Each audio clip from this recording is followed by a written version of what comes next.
Thank you, and thank you, and thank you. It's true, you try long enough, that's the lesson of life.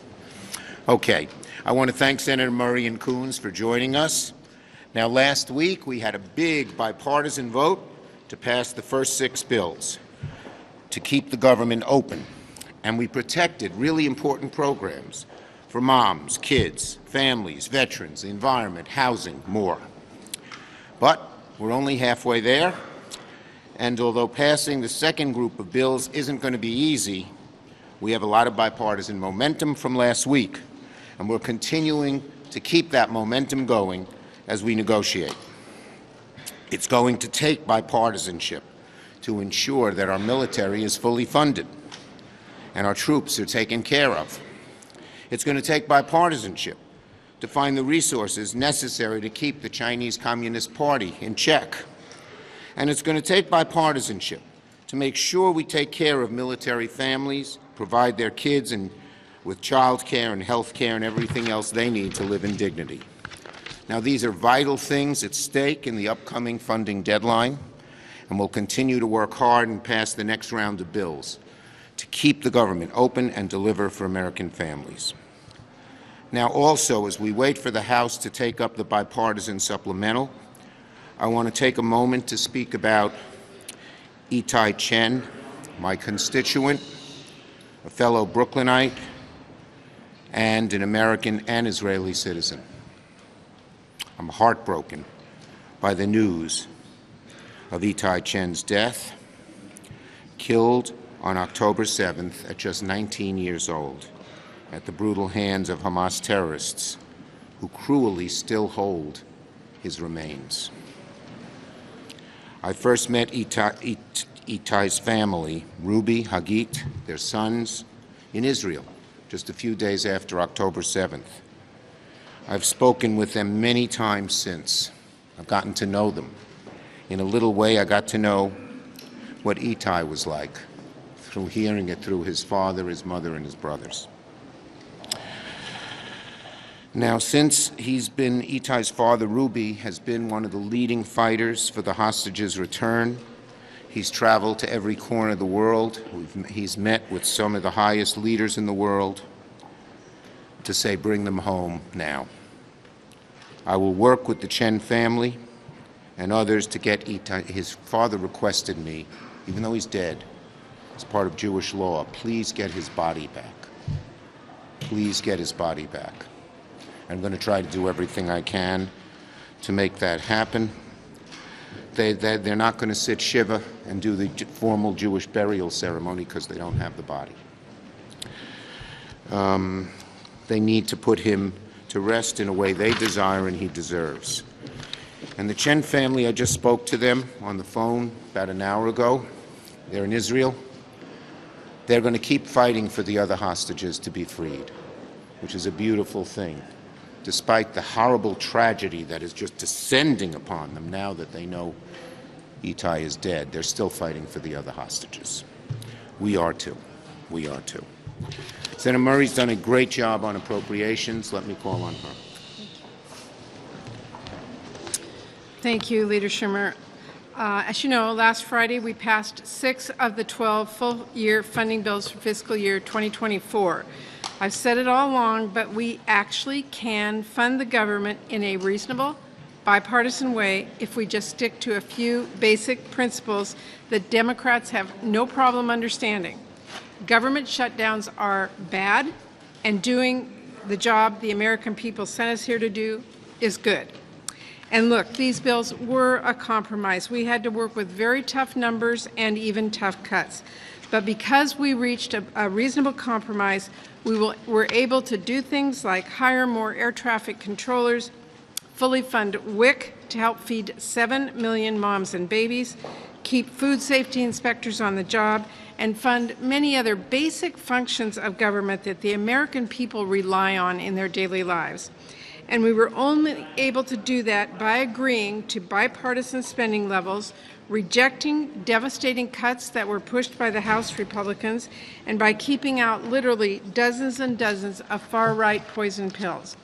I have full confidence we get there on our final 6 bills, so long as far-right poison pill policy riders are off the table, and House Republicans agree to reasonable bipartisan funding levels. The order of the day, every day until we pass the last 6 bills, is to leave the extreme demands at the door and work together to pass our full-year spending bills. And let's not forget that the Senate-passed National Security Supplemental will pass the House if Speaker Johnson simply allows an up or down vote. In the midst of all of that, we do need to be thinking now about fiscal year 2025, and the President's budget offers a strong roadmap for that work. I think it is notable that yesterday we all heard Donald Trump say, quote, "There's a lot you can do in terms of entitlement, in terms of cutting." It does not get any more painstakingly obvious that this guy wants to cut your Social Security and Medicare. Meanwhile, Joe Biden laid out exactly how we can actually strengthen Medicare and Social Security, all while putting our country on more stable fiscal footing. Finally, today, I do want to really celebrate the expansion of IVF care for our veterans that was announced yesterday by the Biden administration. This has been my priority for well over a decade. And later this afternoon, I will seek unanimous consent on the Senate floor to pass my bill that would help more veterans and service members build their families and ensure that no future administration can rip away the progress that DOD and VA have made. We're talking about a bill that would help wounded warriors get the care and coverage they need to start a family. I hope my Republican colleagues who claim to support IVF will not stand in the way. Thank you. Senator for Christopher Andrew Coons. Thank you, Leader Schumer. Thank you, Chair Murray. Appropriations Committee Chair Murray, thank you so much for how hard you fight for American families, for our veterans, for our freedoms. And to Leader Schumer for the steady hand you've shown at this critical moment in the world. I chair the Subcommittee of Appropriations that funds all of our diplomacy and development assistance. Our bill came out of the Senate Appropriations Committee with a very strong bipartisan vote. I'm just going to briefly emphasize that we are at a moment in several different places around the world where our development assistance, our support for the safety and security of our diplomats and our development professionals is absolutely critical. We need to pass and send to the President's desk the appropriations bill that will fund our State Department and USAID, but we also need to pass the supplemental. It passed the Senate with a 70-vote bipartisan margin. In that is $9 billion for critically needed humanitarian aid. There is a lot of focus, as there should be, on the humanitarian crisis in Gaza, on the profound needs of the people of Ukraine. But there's a dozen other places around the world, from Sudan to Haiti, where there are similar humanitarian crises that are not on the front page and that also pose huge risks of instability and loss of life, and where the United States has an important role to play. Like Senator Schumer, I also met earlier today with a hostage family. I met with John and Rachel Goldberg Poland, whose son Hirsch has also been a hostage now for 158 days, I believe, held by Hamas beneath Gaza. There are reports that there is a possibility of a hostage deal if Hamas is subject to more clear pressure by some of our partners and allies in the region, by Qatar in particular. We have sent strong and forceful signals, leaders here in the Senate, to the Israeli government and to Hamas through the Qatari government. This is the moment for them to deliver a badly needed release of the remaining American hostages, the remains of those hostages who've been killed, to allow the Red Cross in to assess the remaining hostages, and for there to be a humanitarian pause to the fighting in Gaza. The month of Ramadan should be a month where the fighting ceases, where Hamas releases hostages, and where humanitarian relief can get in. But Qatar needs to apply appropriate pressure to Hamas now in order to get them to the table and to get this deal done. Last, there was a lot of talk in the House about the urgency of passing, I think it was a TikTok ban, in order to secure the United States against the PRC. I think the most pressing challenge we face in terms of the world viewing the United States as a reliable security partner is whether or not we keep our commitment to Ukraine, whether or not we keep our commitment to Israel, whether or not we keep our commitment to Taiwan, whether or not we keep our commitments to dozens of security, development, and diplomatic partners around the world, and deliver badly needed humanitarian aid.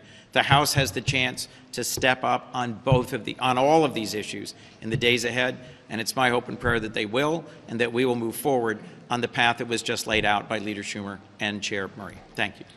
Questions, folks? Yes, ma'am. You would be working with whoever the next GOP leader is. Do you have a preference between Thune and Cornyn? Have you worked with either of them more? As long as they stay minority leader, it's fine with me. Yes.